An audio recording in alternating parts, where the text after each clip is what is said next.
Itu yang punya gubernur diambil, kesejarahan ulama dari Muhammad bin Ali Al-Fala'i diambil, dijadiin satu untuk orang yang sama sekali tidak ada sosoknya. Kemudian mereka mengaku keturunan dari Muhammad Sahib Mirbat. Ini yang Sahib Mirbatnya nggak ada orang.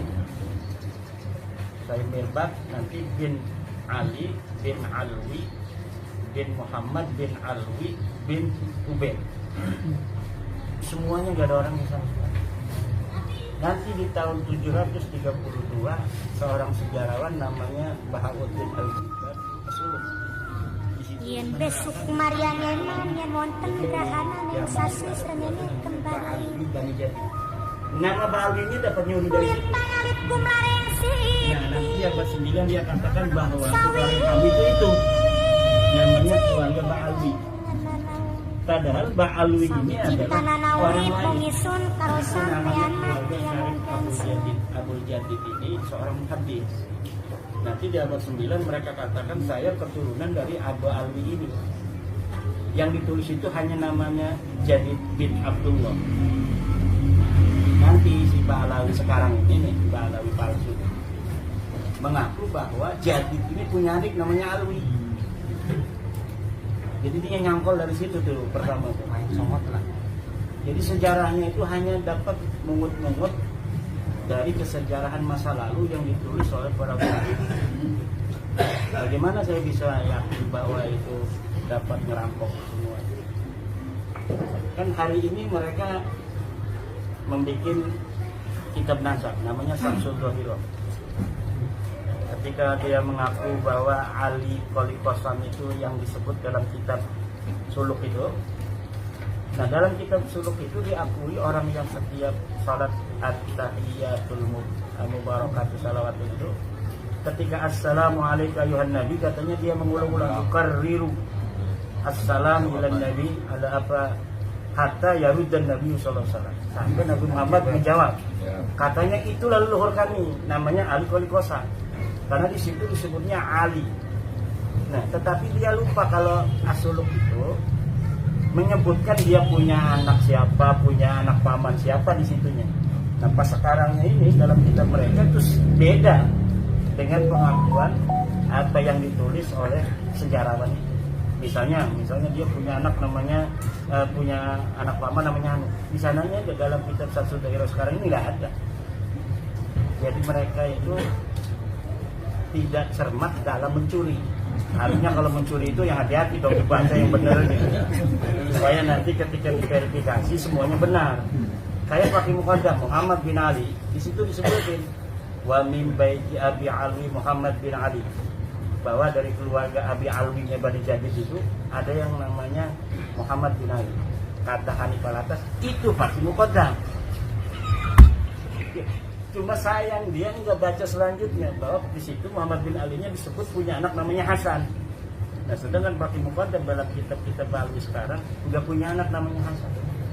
Nah, dari situlah cara-cara kita mengetahui kebohongan sejarah yang ditulis oleh mereka dengan mengakui sejarah yang ditulis oleh orang lain yang benar-benar terjadi pada saat itu, yaitu dengan baina maktubatin wa mukhtubatin ukhra wa baina kitabin wa kitabin akhar. Itu akan terbongkar karena tidak bisa orang berbohong tanpa ada cacat sama sekali kecuali Al-Quran. Kalau itu bukan Al-Quran pasti di situ lawajadu fi ikhtilafan katsira. Jadi ada kontradiksi, pasti ada kontradiksi. Dan kontradiksi itu kepalsuannya dapat terbongkar. Dan itu tingkat keyakinannya itu bisa fakta ilmiah, ya bisa 100%. Makanya mereka nggak berani ketemu begini. Ayo kitabnya mana? Nggak bakal berani. Nah, fakta ilmiahnya jelas. Kalau nggak ada saksi mereka berani. Tapi kalau disaksikan oleh kiai, profesor, pakar-pakar peneliti nggak bakal berani karena nanti mereka yang akan menjustifikasi nasab palsu. Makanya maunya dia di Rabita Alawiyah. Kalau di Rabita Alawiyah tidak ada nanti yang menandatangani. Begitu. Nah, kalau tadi tanya ya Sultan asalnya apa? Ya asalnya saya Muhyiddin. Asalnya saya Muhyiddin. Ini rumah yang biasa diilihin kabit-kabit. Ini gasut kompasi. Jadi kalau ada kabit dari Kediri ke Banten, ya dia nyari-nyari kibin kan. Siapa sih yang orang kira-kira gampang dibohongi, yang kelihatannya orangnya baik gitu. Itu udah ada jadwalnya, mereka kayak multi level marketing. Oh kalau di Tangerang ini yang blon nih gitu, Matutin. Ya sering kesini. Mangkap Sobri. Yang dari Jakarta mau ke Palembang, mampir dulu. Walaupun dari Pelaraja itu mengkol dulu 12 kilo ke sini. Kan 12 kilo ke sini. Enggak apa-apa, yang penting dapat tambahan. Dan dia itu nggak bakal mampir kepada orang yang bukan kibin, karena nggak bakal bisa diambil sesuatu. Dari situlah, karena kita ini marhaba kepada Rasul dari kecil kan. Jadi tujuannya kita menghormat kepada Nabi, mencintai Nabi. Mudah-mudahan ada barokah kan. Dan begitu dengan menghormati keturunannya. Tetapi ternyata kok lama-lama kayaknya bukan ini orang-orang. Terutama ketika melihat video-video dia berani nampar kiai. Kan kiai-kiai di Jawa Timur itu yang keturunan Wali Songo kadang pakai Habib juga dia. Ada yang pakai Habib, terutama di Madura. Tadi kiai keturunan Sunan Giri bisa pakai Habib, didatengin tuh sama Habib ke tempat ini juga. Itu tahun 2017an begitu. Pas videonya saya bukan Sunan. Tapi belum yakin saya. Ya belum ada keinginan meneliti. Tapi pas 2022 saya lihat Bahar di sidang itu udah saya tuh yakinnya luar biasa ketika ada kiai dari Jawa Barat jadi saksi dia. Coba katanya adzan bisa nggak? Adzan Allah Akbar. Asyhadu an la ilaha illallah. Pas asyhadu anna Muhammad berhenti itu. Muhammad tuh kakek ente apa kakek aneh? Itu kan dengan bahasa yang sombong itu kan.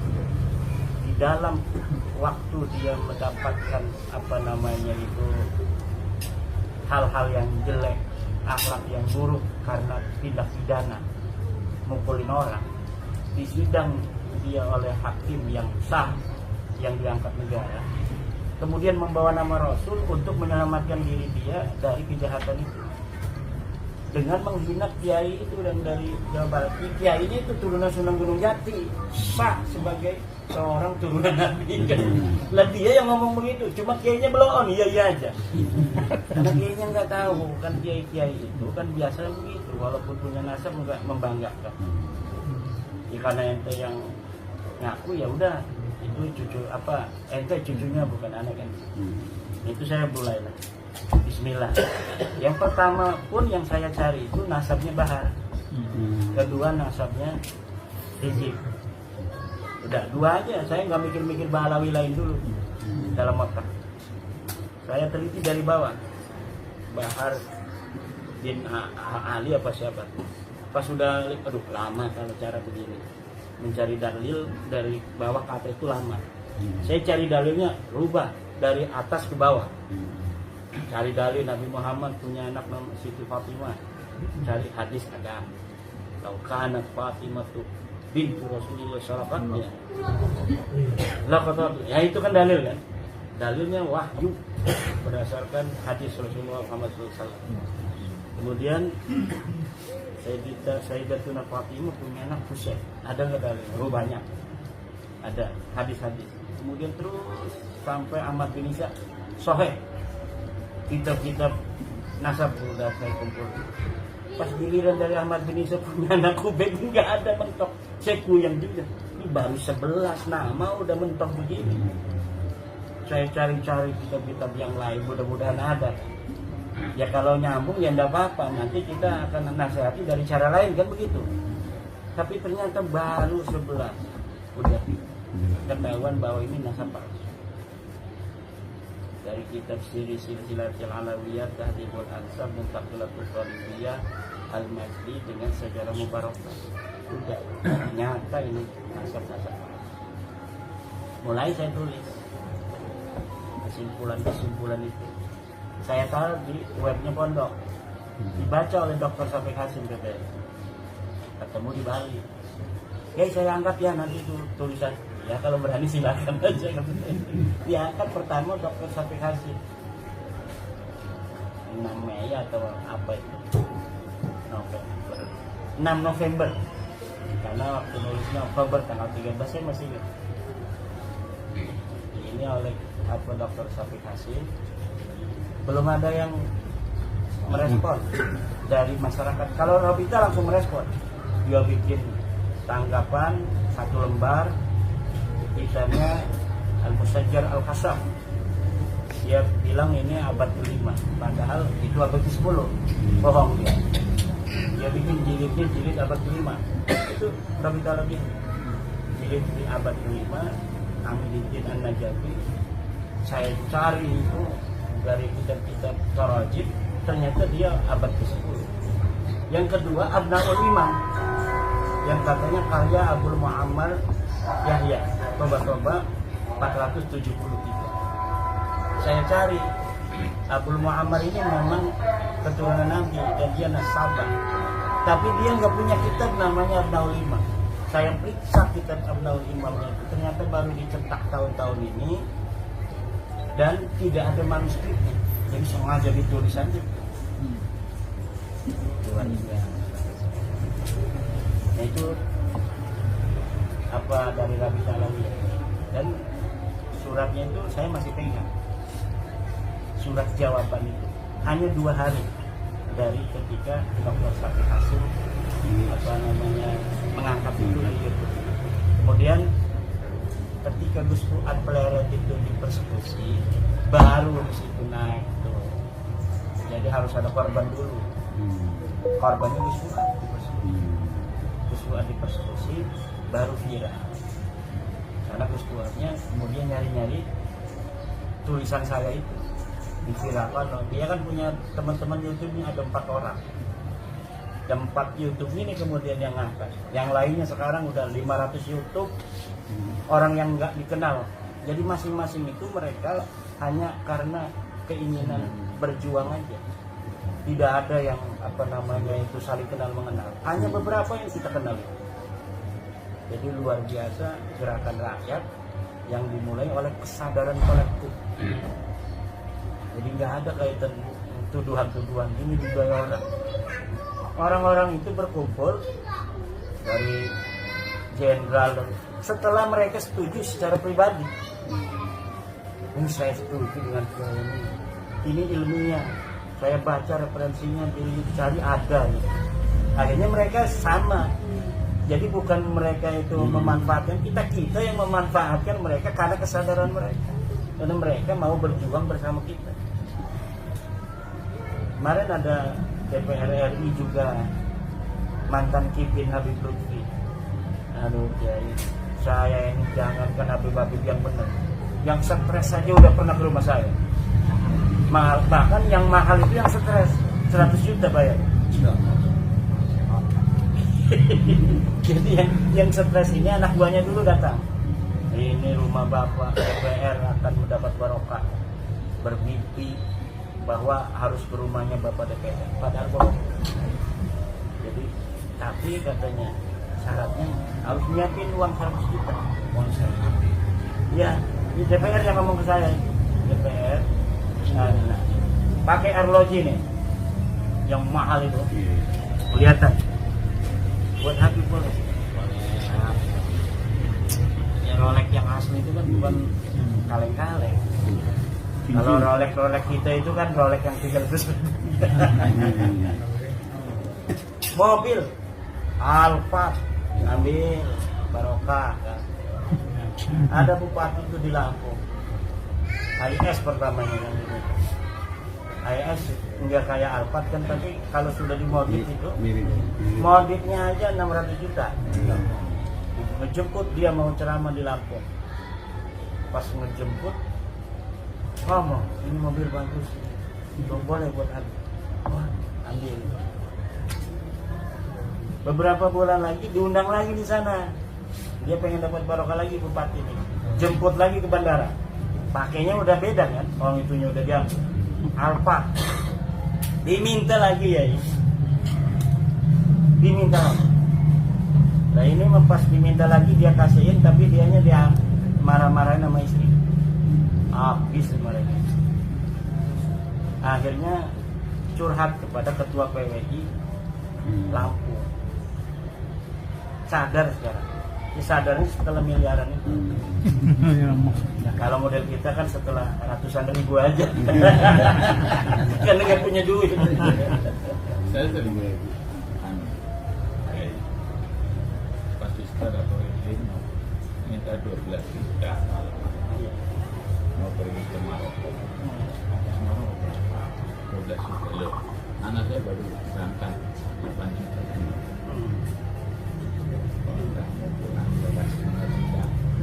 Gak mau. Nah, udah minta nomor rekening. Yang masih nomor rekening, pulang. Sekitar Senin. Kapan ya kok masih kosong? Saya hanya minta nomor rekening. Iya. Tapi 5 juta sih. Di bawah.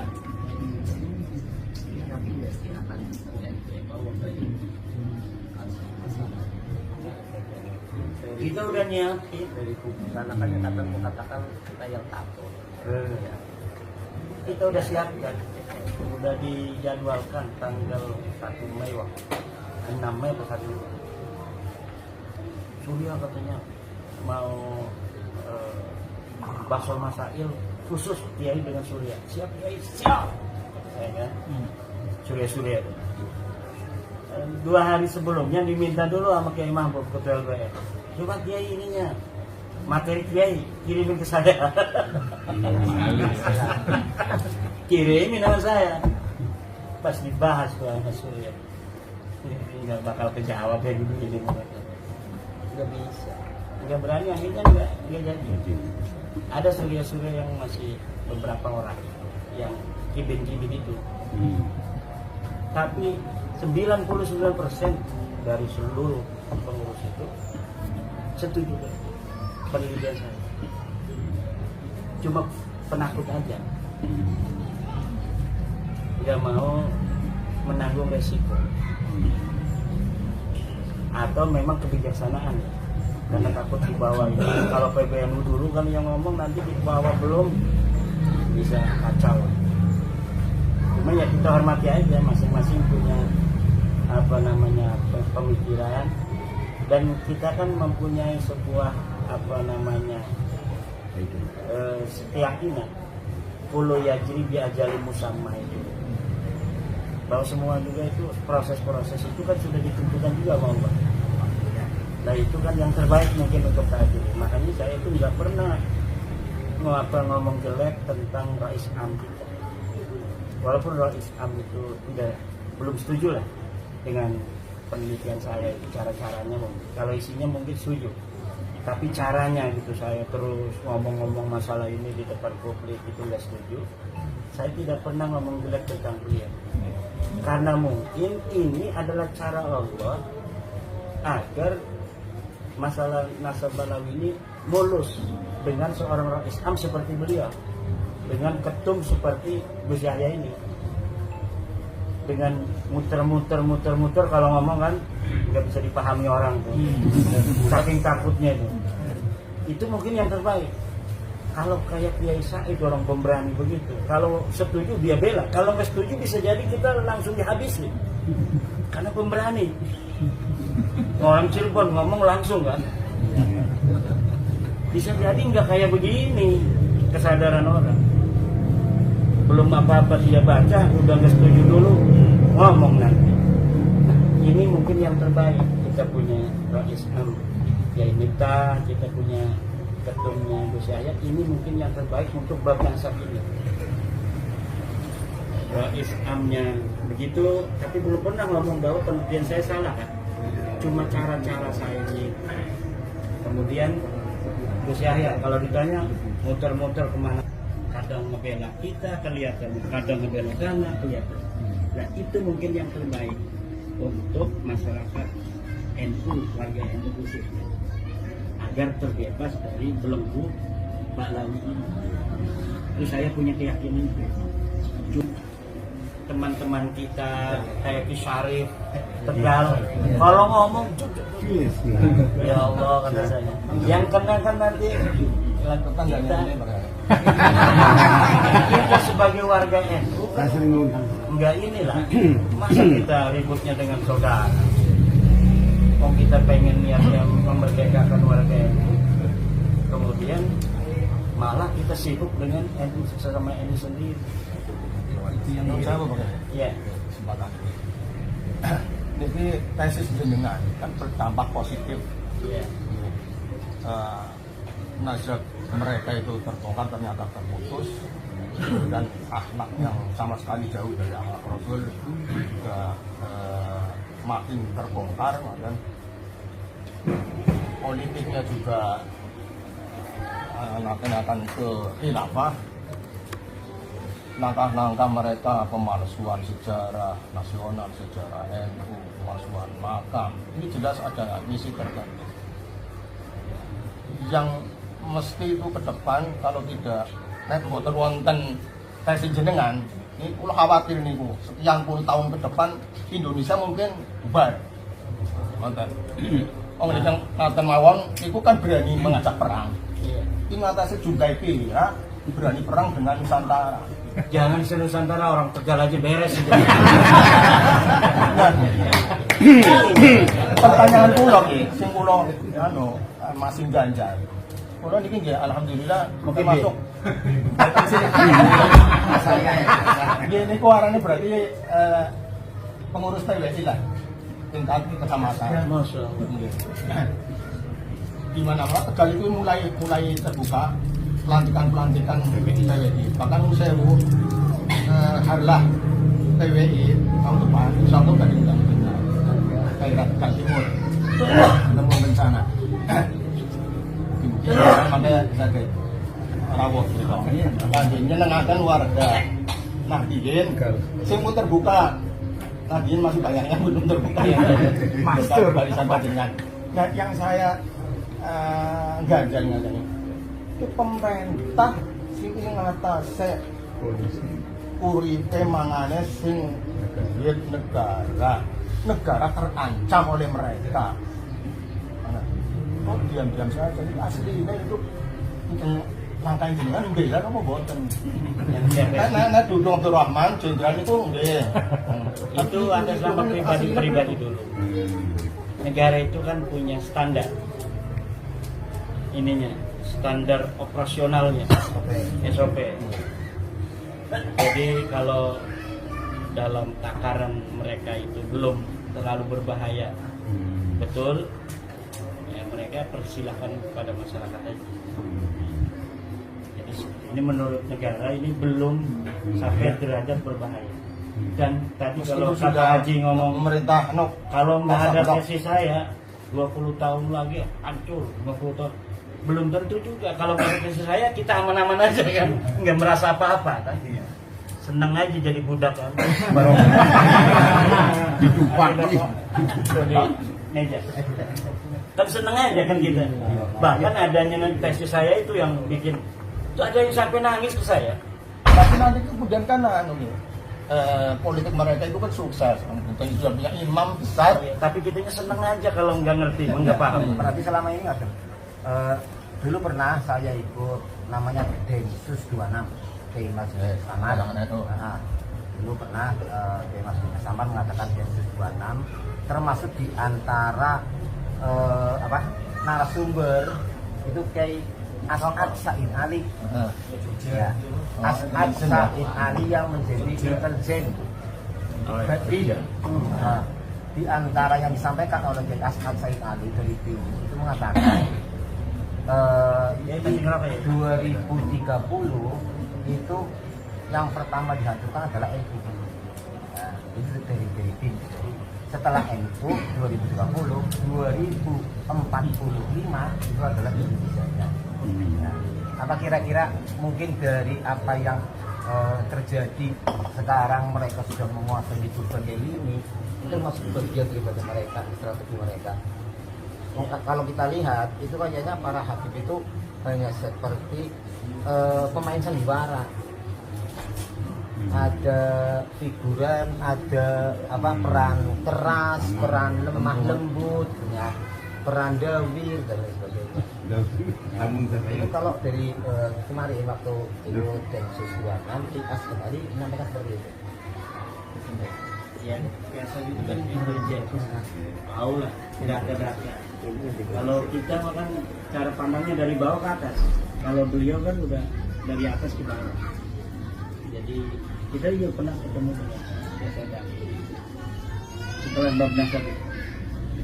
Ya beliau sama juga, cuma kan itu level informasi intelijen itu tidak sama dengan informasi biasa. Jadi informasi yang sandi begitu, yang tahu juga hanya orang-orang tertentu. Bisa saja begitu.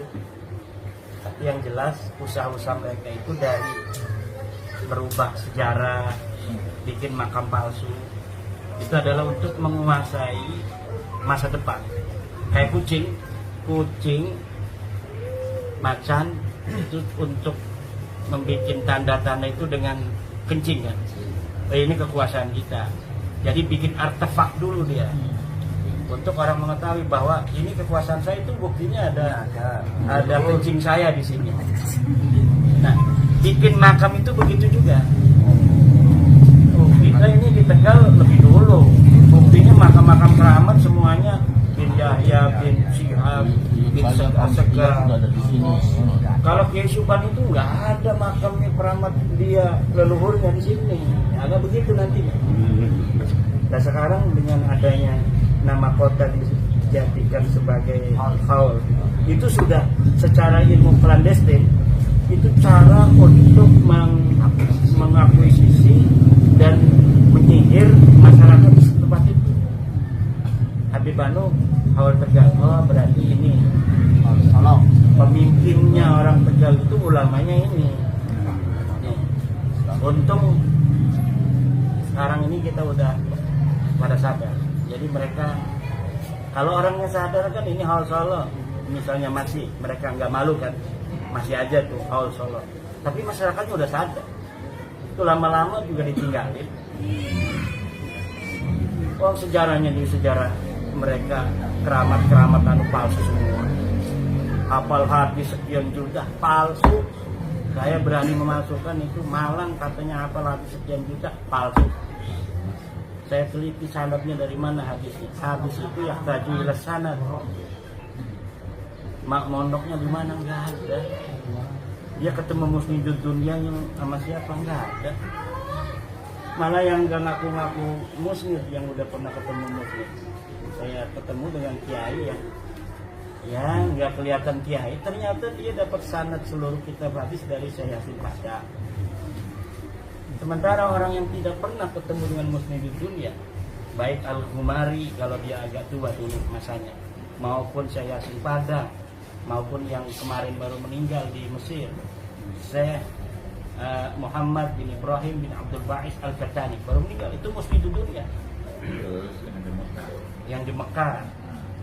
Nah, dia nggak pernah mondok hadis itu, tapi kemudian disebut Al-Imam Al-Muhaddis. Ini kesenangan mereka itu. Nah, sekarang saya sudah menemukan 12 kitab Balawi yang menulis sejarah Indonesia tentang masuknya Islam di Indonesia. Semuanya keluarga mereka. Kitab-kitabnya nggak beredar di Indonesia, tapi beredar di luar negeri. Jadi orang luar negeri itu mengetahui sejarah masuk Islam Indonesia itu dari Balawi, bahwa yang nyebar itu Balawi. Ya Allah. Jadi benar-benar Wali Songo dari sebelumnya itu akan menghilangkan dari itu peran-peran penyebaran agama Islam di Indonesia. Hebat gitu. Kok saya kadang-kadang nanya ya, kok Allah membiarkan kok Allah membiarkan, bahkan di antara mereka berpuluh-puluh tahun masih kelihatan mulia. ternyata memang Allah itu sifat Rahman Rahim, kasih sayang, istidrojnya itu kadang lama. Makanya mereka merasa benar. Ya barang jawab begini. Iya, Detik-detik ala kata. titik ala ketara.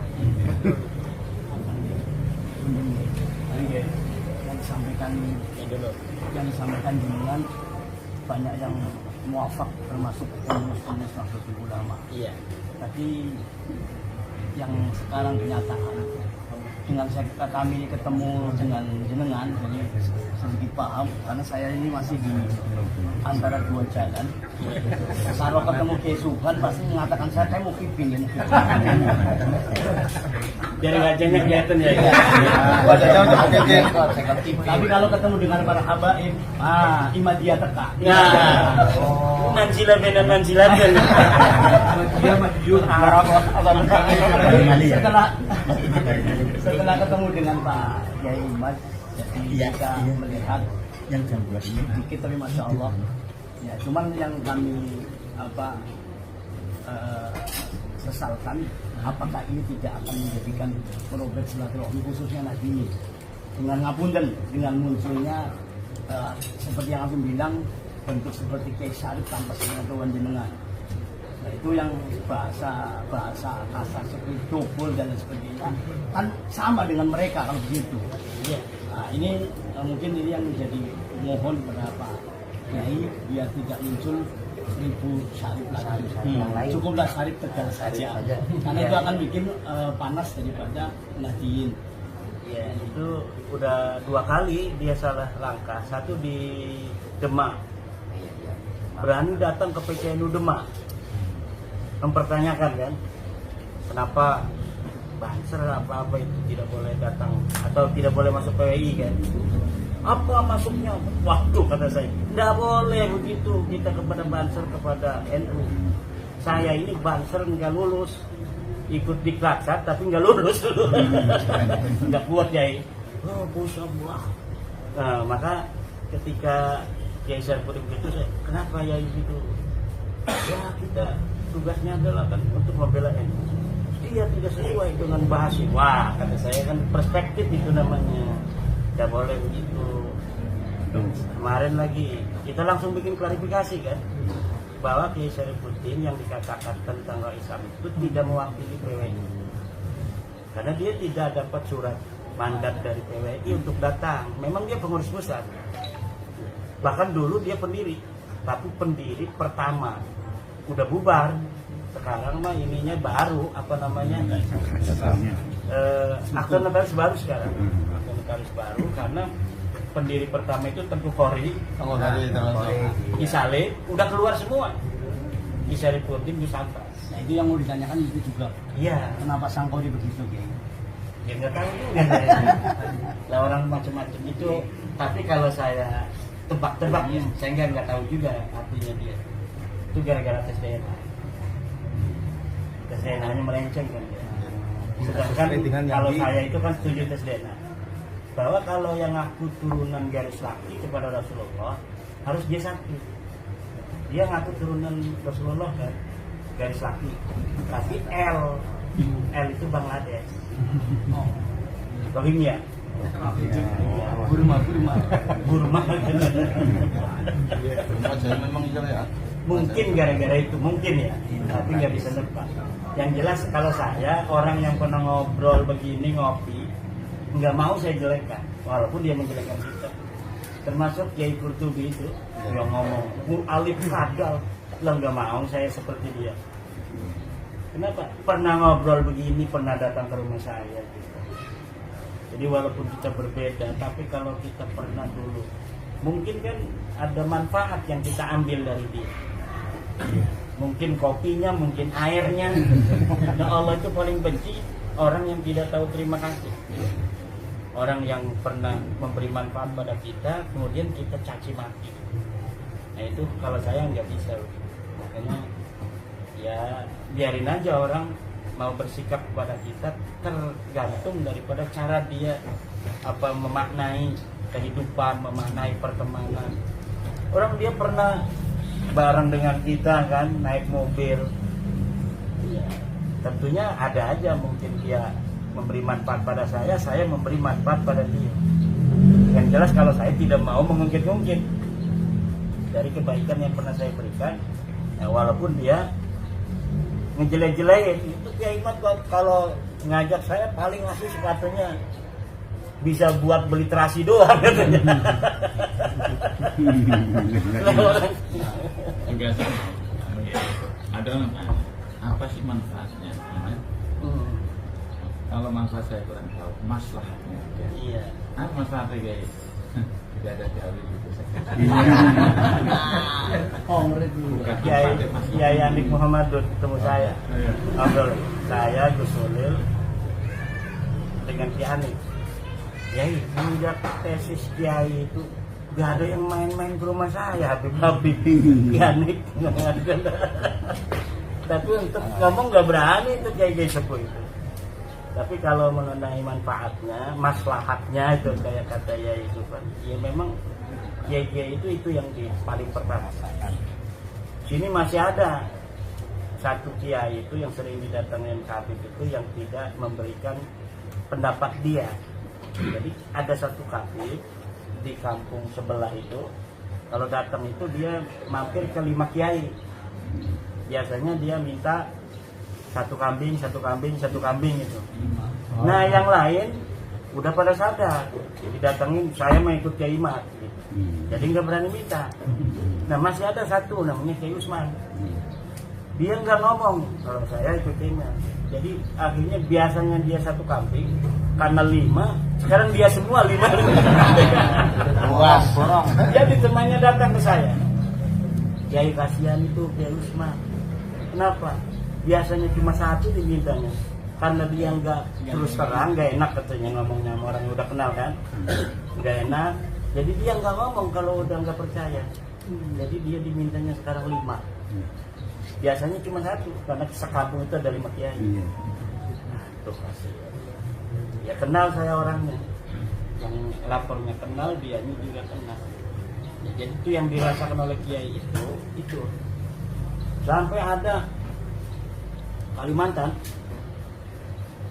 Kalau dulu di Kalimantan itu kalau ada Habib udah, kalau nggak ngasih takut walak ya. Sekarang mah dia, nih sekarang walaupun kelihatan masih muhibin, orangnya terkenal sekali, sering ceramah. Saya nggak mau sebut namanya karena lingkungannya lingkungan muhibin. Dia pernah ngebel ke saya. Sekarang kalau ada Habib kelihatan, udah saya katanya dari belakang aja kabur. Pernah pas dia pulang ke rumah, udah ada di ini, dia ngerangkak katanya supaya nggak kelihatan. Gara-gara nggak enak kalau nggak punya uang atau dia nggak mau ngasih, tapi ketemu, lebih baik nggak ketemu kan. Nah, kalau kita mana yang udah berani, dia boleh datang, tapi kita ngomong, ente belum cuci nadi, gitu aja. Dia nggak bakal berani apa-apa. Mulai waktu dia kita jangan sama berarti saya ini tetap kasih.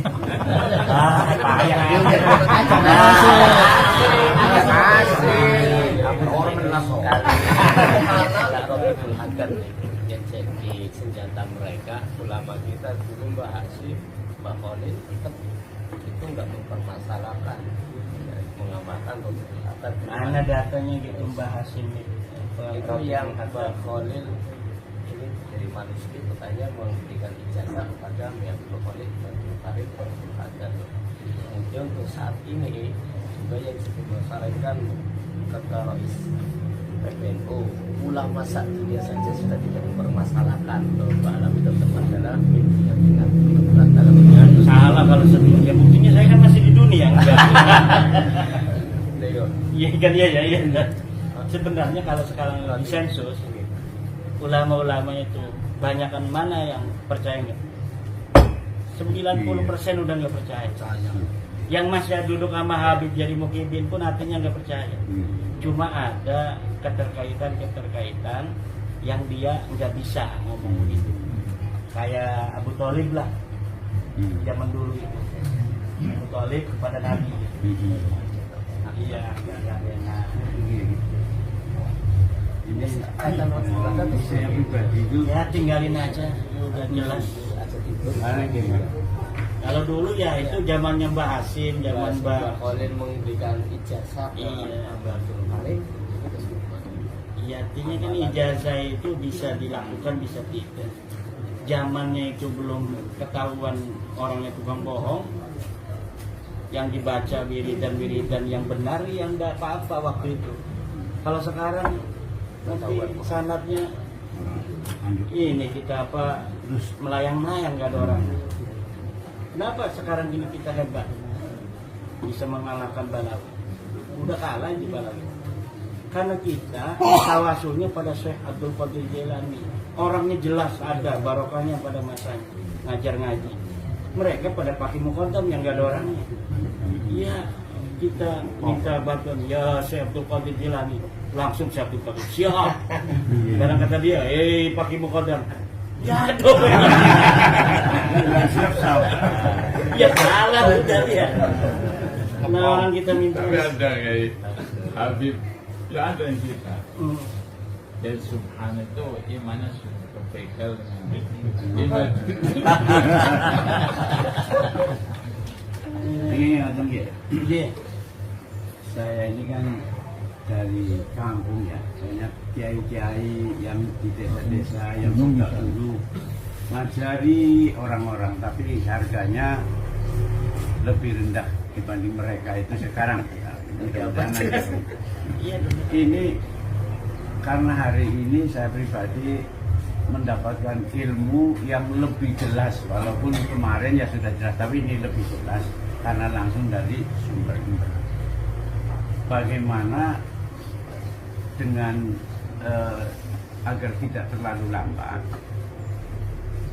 ada sistem apa memang dari kiai apa dari mana, bahwa kiai-kiai pondok itu ada 1-2 yang izinnya diberi ada waktu apa bentuk seminar kecil-kecilan atau gimana, sehingga mereka itu rasa tanggung jawab dari pesantrennya itu sendiri nanti untuk bisa mengedukasi kepada murid-muridnya, intinya kepada santri-santrinya. Karena sebenarnya seperti yang disampaikan oleh Bapak itu, Pak Kiai, tadi masih banyak kiai-kiai di kampung-kampung itu katakanlah masih baru dalam hal ini. Iya. Sehingga kalau memang itu ya memang yang ditulis itu sudah jelas, cuma kan mereka tidak semua itu memiliki dan tidak mau membaca. Jadi biasanya gini, saya yang orang yang di desa, saya sebagai santri atau kiai kecil itu akan makmum kepada guru saya, sedangkan guru saya itu biasanya karena doktrin kami dulu itu kalau nggak usah banyak-banyak ngaji, kiai-kiai terlalu banyak biar tidak bingung. Sehingga akhirnya kan kadang-kadang gurunya cuma satu. Nah guru satu itu guru yang mendoktrin, kan malah repot lagi gitu. Iya. Maka yang dari kata itu ada sistem, istilahnya ada seminar, pencerahan bentuk apa itu, sehingga insya Allah akan cepat untuk masuk ke kampung-kampung. Iya. Itu yang pertama. Yang kedua tadi sebagaimana yang disampaikan oleh Ustadz ini apa tentang Rotibul Haddad, saya memang apal malah itu. Haddad, Sakron dan sebagainya. Iya. Tapi setelah informasinya seperti ini tidak tersambung kemana, sehingga iya saya malah sementara karena Rotibul Haddad itu katanya yang menyusun adalah ulang pasal Imam Rifai, saya malah tambah ila ruhi Imam Rifai wa usnaihi wa uburuhim. Saya tinggal. Ya, tapi kan saya akan menyampaikan kepada keluarga teman-teman, mudah-mudahan dihapus saja kan nggak enak, karena memang kan begitu. Nah itu saya mohon Rotibul Haddad itu kalau memang jelas bahwa itu dari Imam Rifai, coba disusun Imam Rifai dan saya siapa, terus bisa kami ini insya Allah akan terima itu. Masa saya lebih senang karena memang ada menghasilkan tersambung kepada sana.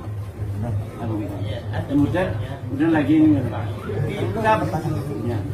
kitab Sulamut Taufik, saya juga kaget karena dari Ploso itu Kiai menyatakan bahwa kalau tidak percaya maka sanadnya tidak nyambung karena Sulamut Taufik yang ngarang adalah Balawi. Ternyata kok tidak. Itu mohon disusun lagi dan sebagainya yang lebih jelas. Kami punya pegangan untuk pencerahan. Iya. Kemudian Sulamut Taufik itu di sana kalau ada orang halal muharraman atau haram muhalalan itu murtad.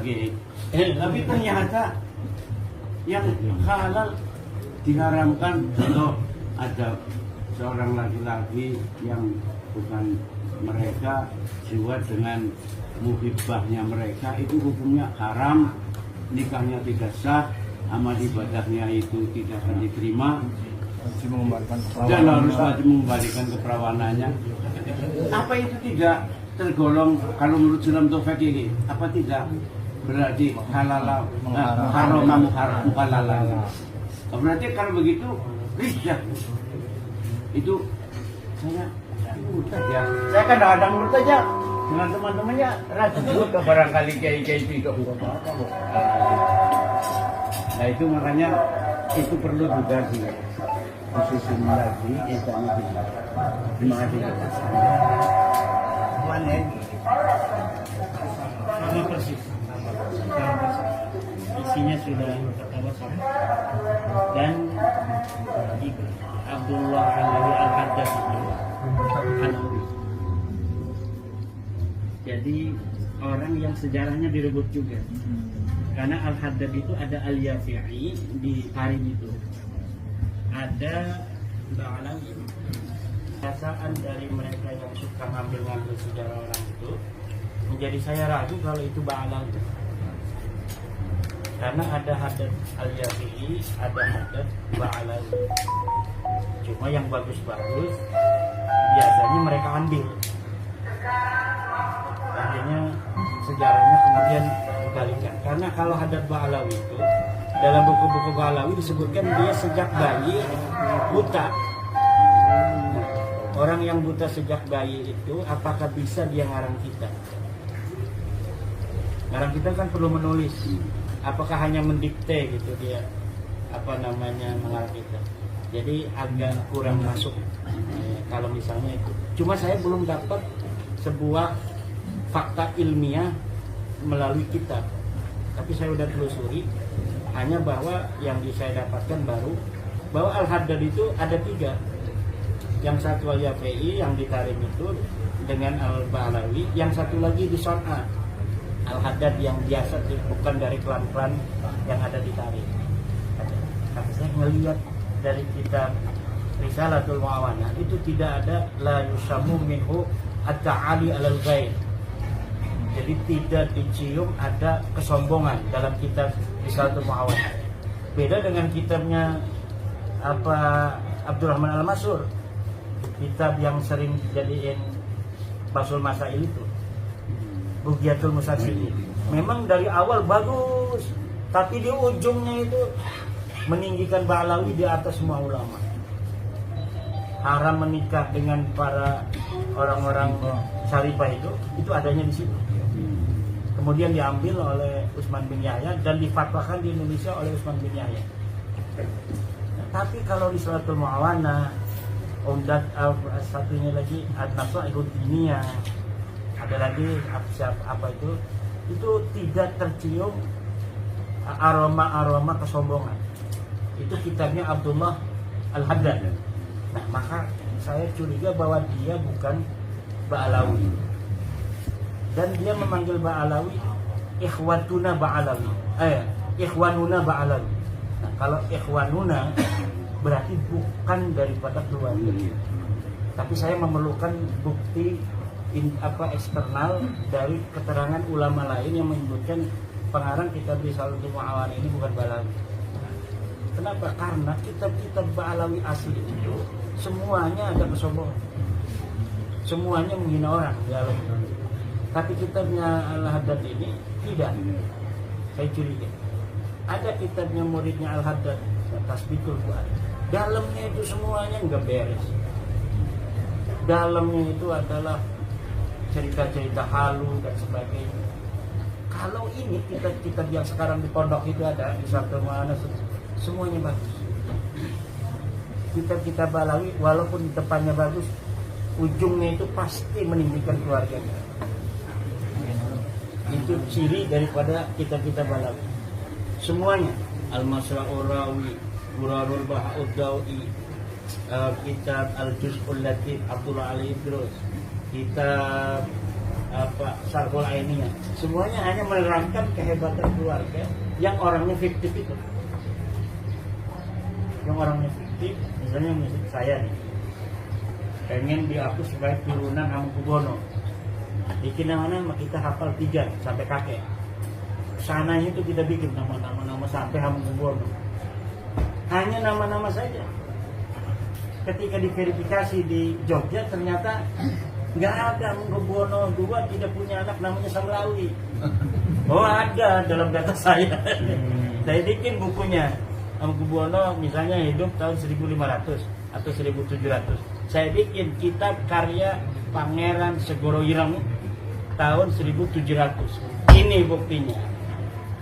Tapi tidak sesuai dengan kitab-kitab lain 1700 yang mengatakan Hamengkubuwono ini nggak punya anak namanya Samlawi. Terserah. Pas di tes DNA sama Sultan Hamengkubuwono, saya dengan Sultan Hamengkubuwono, DNA-nya beda. Ya udah, ini Balawi ini DNA-nya udah jelas. Jangankan dia ini orang keturunan Nabi, orang Arab begitu. Itu yang paling kuat secara penelitian modern.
karena dikalahin terus sama Imam Kisai ini.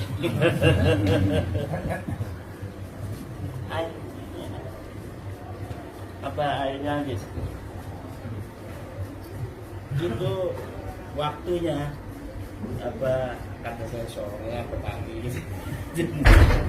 Ya. Ini ketemu. Iya. Biasa ini.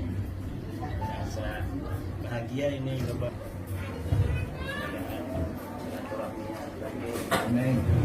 Saya belum pernah silaturahmi ya, tapi salam-salamin aja. Ada yang ngalamin muridnya, apa anaknya kan pernah ngalamin juga. Hadir katanya ininya juga. Iya.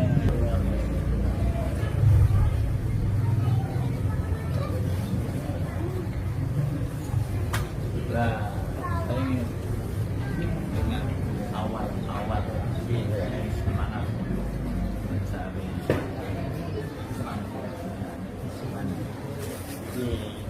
masing di bawah itu ada yang mantan dikali oleh Naga 9. Iya benar itu. Naga 9 itu bos-bos Cina ya. Cuma emang gak ada kaitan, karena kaitan pertamanya itu malah saya dengan PBNU ngobrolin masalah nasab itu PBNU. Setelah saya punya kesimpulan, saya obrolin sama teman-teman, ya emosi besar, ya Safik, Ani bukan itu yang dia online, Safik Adam, Safik Hasil, Ulil, Ketum, awalnya itu pas udah viral pada ketakutan kan, udah viral ketakutan. Ya artinya bukan ketakutan apa-apa, takut ada bentrok di bawah karena masih banyak saudara-saudara kita ya apa pondok-pondok itu kibin-kibin itu kan.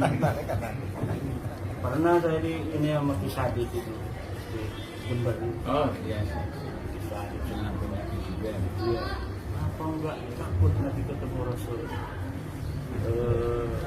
nanti menyakiti anak cucu. Saya mau jawab, ya Zulfa ini kasih kode jangan jawab gitu. Jadi saya nggak jawab. Ya udahlah, namanya orang tua ya. Kenapa ya Sakti? Iya. Kalau saya memahami. Padahal kalau kita tahu Syed Muhammad itu bukan Balawi. Itu ada murid-muridnya yang pertama itu marah kepada saya itu dikira Syed Alwi, Syed Muhammad itu saya dapat itu sebagai Balawi. Awalnya begitu. Padahal Syed Alwi, Syed Muhammad, Syed Abbas itu bukan Balawi, dia Al-Hasani, Al-Qibsi. Kalau beliau kan asli Maroko, pindah ke Saudi. Nasabnya itu masyhur, nasabnya itu masyhur.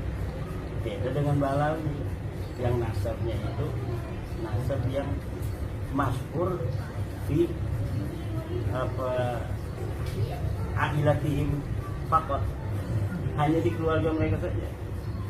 Mereka merasa bahwa agama apa namanya nasab mereka nasab yang masyhur, nasab yang paling sahih dalam kitab-kitabnya saja. Kitab-kitab yang menerapkan tentang cucu Nabi itu nggak ada disebutkan sama sekali.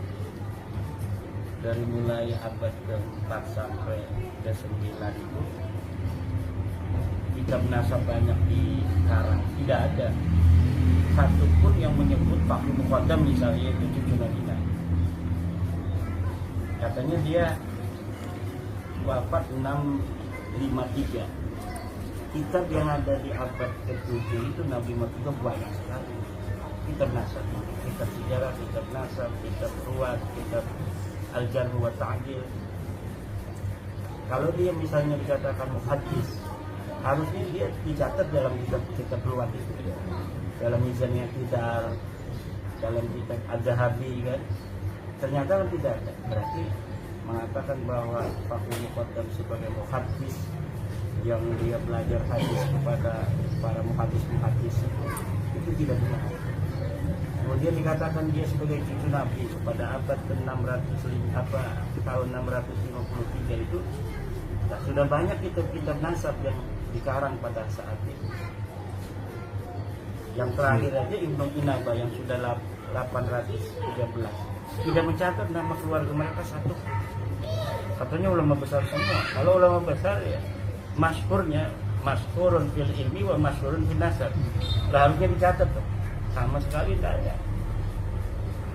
Yang Imam Ahmad punya anak namanya Ubaid, katanya ini mujtahidun mutlak. Mujtahid mutlak dari mana? Kalau mujtahid mutlak dalam sebuah mazhab, maka namanya itu akan diambil sebagai referensi minimal dari ulama-ulama besar. Sohib Mirbad, dia tinggal di Mirbad, katanya. Bohong, ini orang nggak ada ini di Mirbad. Ada orang namanya Muhammad bin Ali Sohib Mirbad, katanya guru dari orang ulama-ulama yang ada di Mirbad. Ulama yang ada di Mirbad itu namanya Muhammad bin Ali Al-Qal'i.